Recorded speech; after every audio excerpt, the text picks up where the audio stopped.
Now back to the Aaron Harber Show.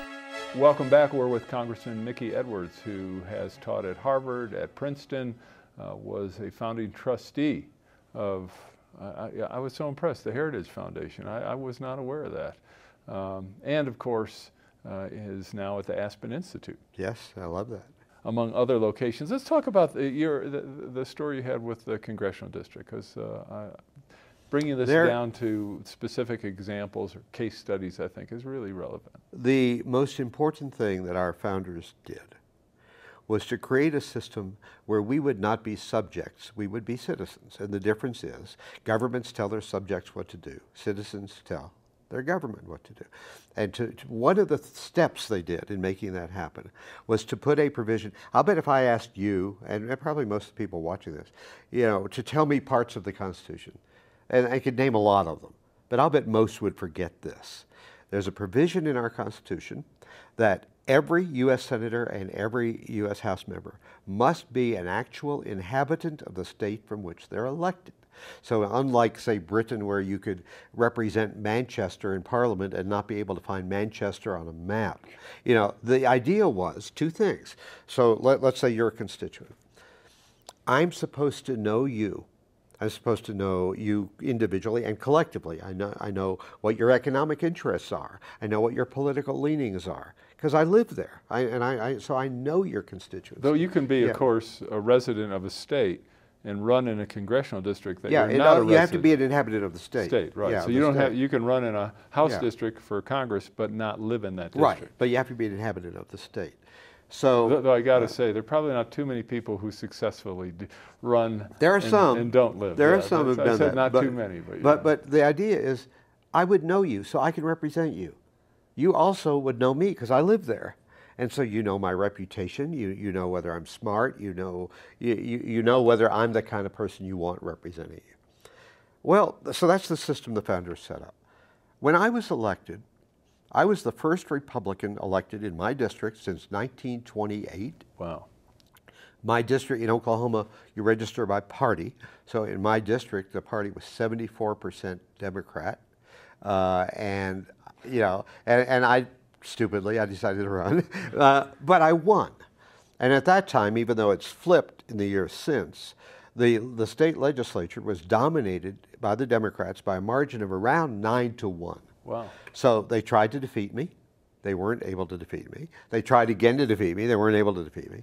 So here's what they said: because we let parties control redistricting instead of the states do it, they said, here's what we'll do. The majority party in the legislature. We can't beat this guy, so let's take every Republican we can find anywhere in the state and put him in his district, so therefore all the other districts will become safer for Democrats. We'll take the Republicans out of them. So my district was Oklahoma City, right in the middle of the state. Now, I don't know what you know about Oklahoma, but Oklahoma is larger than any state east of it. It's a big state geographically. And my district was redrawn in an upside-down L from the center of Oklahoma all the way up to the Kansas border and halfway over to Arkansas. Now, for years, I'm embarrassed to admit this. I'm a politician, so we're self-referential, right? So I kept thinking, look what they did to me. Look how they changed my district. And it's so hard for me. And they really didn't do it to me at all, did they? Because remember that first part about your constituents are supposed to know you and you're supposed to know them, their economic interests, their concerns. All of a sudden, I'm a city guy. I grew up in cities. I've always lived in cities. And now I was representing wheat farmers, cattle ranchers, small town merchants, and I didn't understand those issues. I tried, I worked hard at it, but they were not being represented in Washington by somebody who could be an articulate advocate for their concerns. So that's what happened to those tens of thousands of Oklahoma citizens, because the party was able to decide who their congressman would be, who would be in my district. And so, that's the price you pay for letting parties decide what's to their advantage rather than what's for the country's advantage. But hasn't the really the power of parties declined, especially when you look at the financial aspects of politics today, where you have in many states limitations, financial limitations on parties, but most of all, where the money in politics has been going tremendously to third-party organizations instead of candidates and political parties, 501c, 3s, 4s, 527s, and super PACs and all that. There's a lot of that. There's a difference between whether the parties have less power or the leaders of the parties have less power. Today, the parties are more or less dominated from the bottom up rather than from top down. But when it comes to money, this could be misleading. There's a lot of stuff that I really don't like, Citizens United and a lot of these other cases. But the New York Times ran a story, and I'm a big fan of the New York Times, about how the political parties were losing their influence over the funding. And I looked at it. And so they had the list of all the super PACs.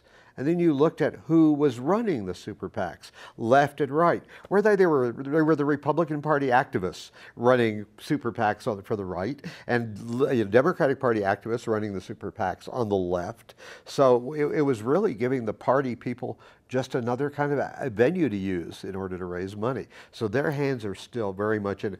Karl Rove has not surrendered, the authority to, put money into races. He's just using a different means of doing it. Well, in fact, I mean, there are a number of different avenues, but they're certainly all have the same purpose, the same intent.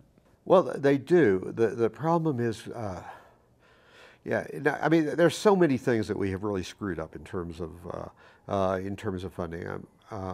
I mean, a corporation is a person. I mean, give me a break. I mean, that there may be more stupid ideas than that. I don't know what they are. So that's a problem. Letting labor unions contribute. There are a lot of members of those labor unions who are not in that union voluntarily. They have to be in there in order to keep their job. They can put money in. Then you've got I have a solution for what I would do about that. My argument would be that the only money that ought to go into a political campaign is from an individual human being. Nobody can vote for me when I'm running, cast a ballot for me or against me, except a living human being.